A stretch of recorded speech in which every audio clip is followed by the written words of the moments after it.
I'm Alicia, and I never thought my husband of 8 years would leave me on the side of a highway with nothing but the clothes on my back.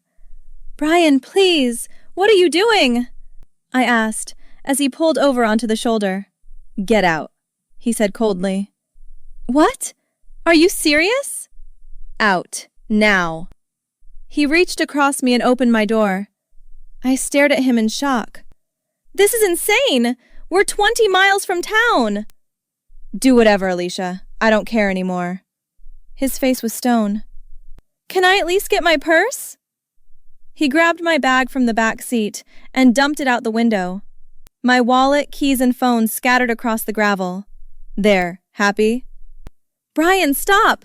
What is happening?" "You'll figure it out." He shoved my shoulder. "Get out of my car." I stumbled onto the roadside, and he sped away before I could even stand up straight. My hands shook as I gathered my belongings. That's when I noticed my wallet was empty. No cards, no cash, nothing. "Oh my God," I whispered. A silver sedan pulled up behind me. A woman in her 40s stepped out, her expression concerned. "Are you okay?" she asked. "I saw that whole thing." I don't know," I managed. "I'm Rebecca Martinez," she said, extending her hand. "That looked pretty bad. My husband he just left me here." Tears streamed down my face. "I got everything on my dash cam," Rebecca said gently. "The whole incident." "You did?" "I'm a divorce attorney," she explained. "I was heading back from a client meeting. What he just did? That's abandonment, and it's documented." "I don't understand why he'd do this." Rebecca helped me into her car. "Has he been acting strange lately? Any unusual financial activity?" "Now that you mention it, he's been secretive with his phone, and last week I tried to use our credit card and it was declined." "When we get you somewhere safe, we need to check your accounts immediately," Rebecca said firmly. "I can't pay you. He took everything." "Don't worry about that right now. Let's just get you to my office." During the drive, my phone buzzed. A text from Brian. "Divorce papers being served tomorrow. You abandoned me. You get nothing." I showed Rebecca. "This can't be legal." "It's not," she replied. "He's trying to establish a false narrative, but we have proof of what really happened." "Why would he plan this?" "In my experience, money, control, maybe both." Rebecca glanced at me. "Does he have assets you might not know about?" "He inherited his father's construction business 2 years ago. It's worth millions. And he wants to make sure you don't get any of it in the divorce," Rebecca concluded. "So he kicks me out, claims I abandoned him, and takes everything?" "That was his plan," Rebecca said. "But he made one critical mistake." "What's that?" "He did it in front of a witness with a dash cam and a law degree." Rebecca took me to her office, where I called my sister Jessica. "Alicia, I've been trying to reach you for hours," Jessica said when she answered. "Brian dumped me on Highway 17, I told her. "He what?" "Just kicked me out of the car and drove off, said I get nothing in the divorce." "That's psycho! I'm coming to get you. Where are you?" I gave her Rebecca's office address. Within an hour, Jessica arrived with a duffel bag of clothes and toiletries. "I brought everything I thought you'd need," Jessica said, hugging me tight. "Thank you," I whispered. Rebecca sat us down in her conference room.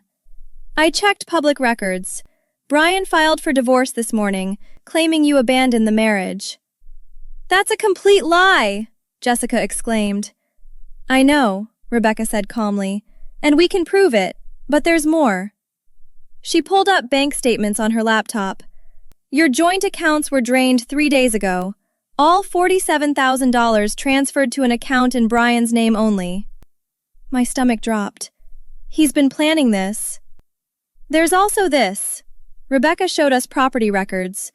"He put your house on the market yesterday." "Our house?"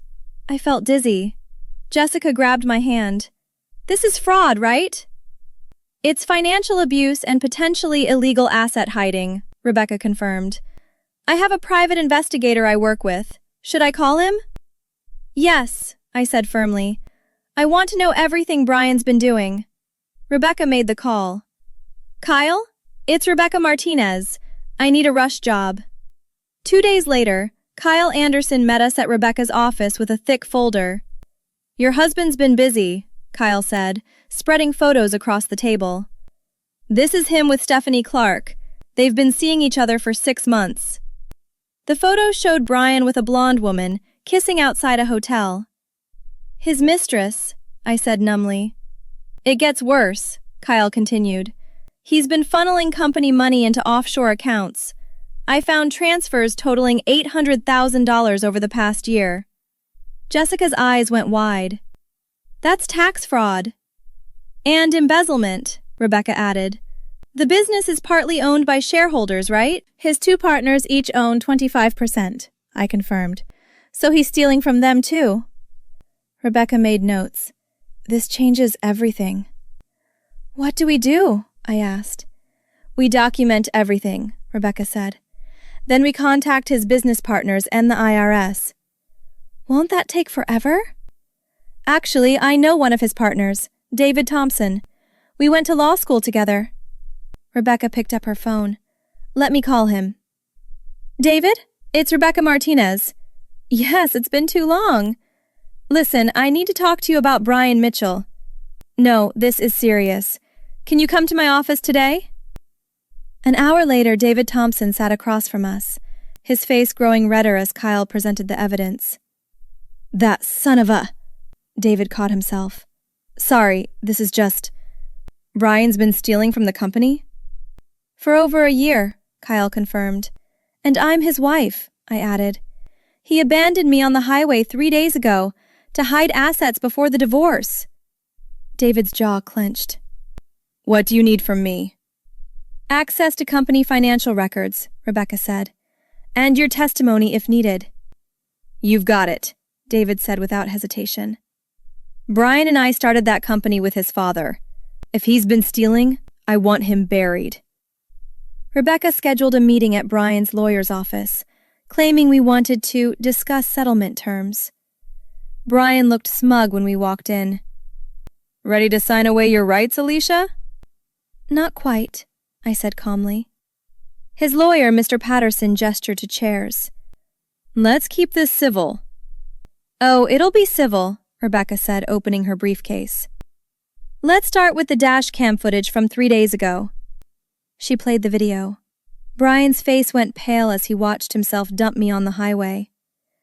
You claimed Alicia abandoned you, Rebecca said. This shows the opposite. That's out of context, Brian stammered. Really? Because the audio is crystal clear.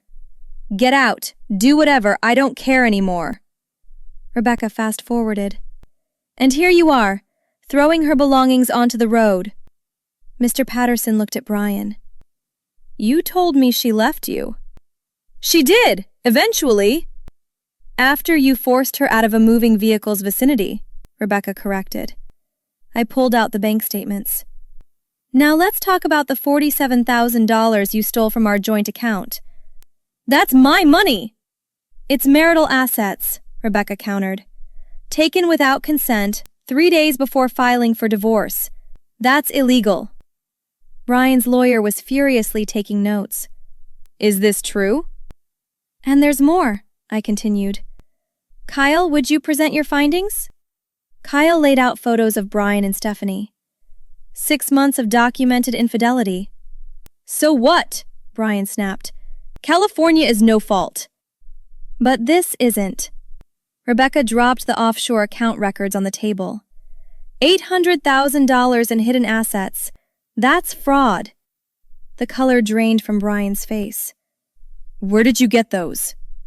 Your business partner, David Thompson, was very cooperative, Rebecca said. Especially when he learned you've been embezzling from the company. I haven't. You've been stealing from your partners for over a year, Kyle interrupted. We have bank records, transfer receipts, and falsified expense reports. Mr. Patterson stood up. Brian, I need to speak with you privately. Sit down, Brian growled. "This is harassment." "No, this is evidence," Rebecca said. "And we've already provided copies to David Thompson, your other partner Jake Rivera, and their attorney." "You what?" "They're filing a civil suit against you for embezzlement and breach of fiduciary duty," Rebecca explained. "They're also reporting you to the IRS." Brian lunged across the table toward me.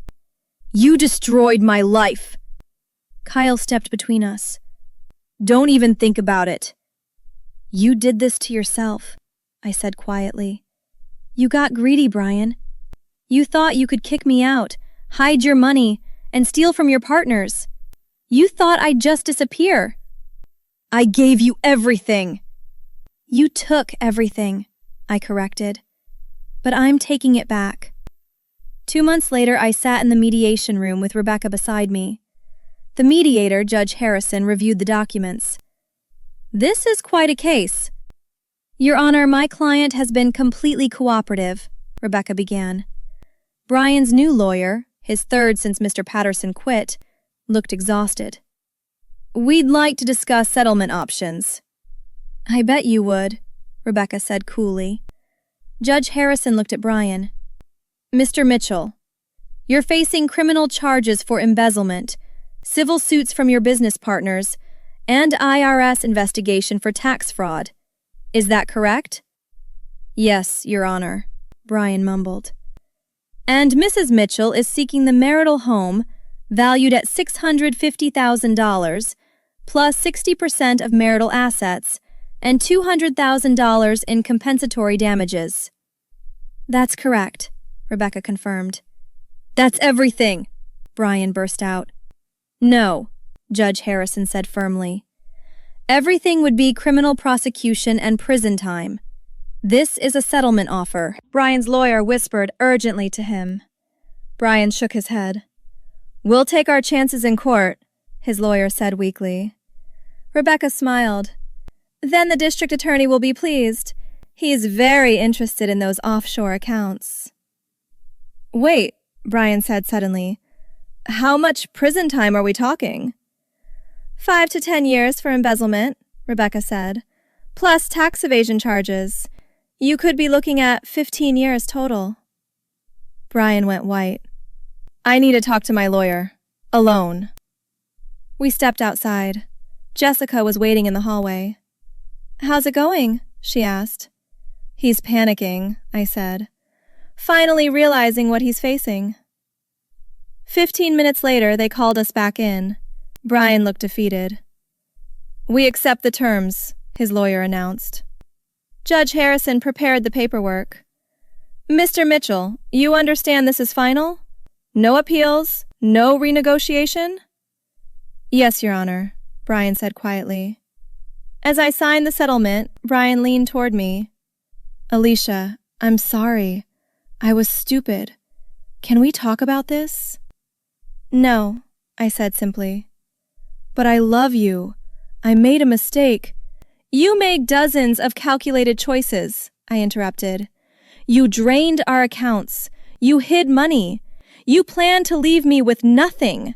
That wasn't a mistake." "Please, I'll do anything." "Sign the papers," I said coldly.